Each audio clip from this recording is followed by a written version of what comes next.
దయచేసి కొంచెం దారి సైడ్ ఇవ్వండి అమ్మా, అందరు దారి సైడ్ ఇవ్వండి అమ్మా. ముఖం మీద వేయకండి, గాల్లోకి వేయండి. అందరూ పువ్వులు ఎవరు వేసినా దయచేసి గాల్లోకి వేయండి. పక్క జరగండి, పిల్లలు పక్క జరగండి.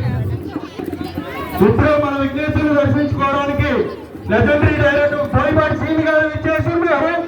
వారికి అందరూ సాగర స్వాగతం గట్టిగా చప్పట్లు కొట్టు, సాగర స్వాగతం పలకాలి, గట్టిగా చప్పట్లు.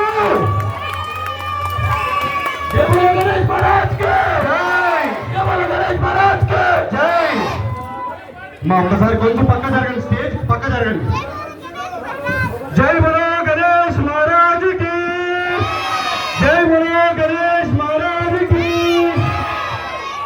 ఆహ్వానం అందించి మా గణేష్ మండపంలో విఘ్నేశ్వరుని దర్శనం చేసుకోవడానికి విచ్చేసిన లెజెండరీ డైరెక్టర్ బోయపాటి శ్రీని గారికి ప్రత్యేకమైన కృతజ్ఞతలు తెలియజేసుకుంటూ ఒక్కసారి గట్టిగా హర్షధ్వానాలతో వారు మన మండపానికి వచ్చినందుకు గట్టిగా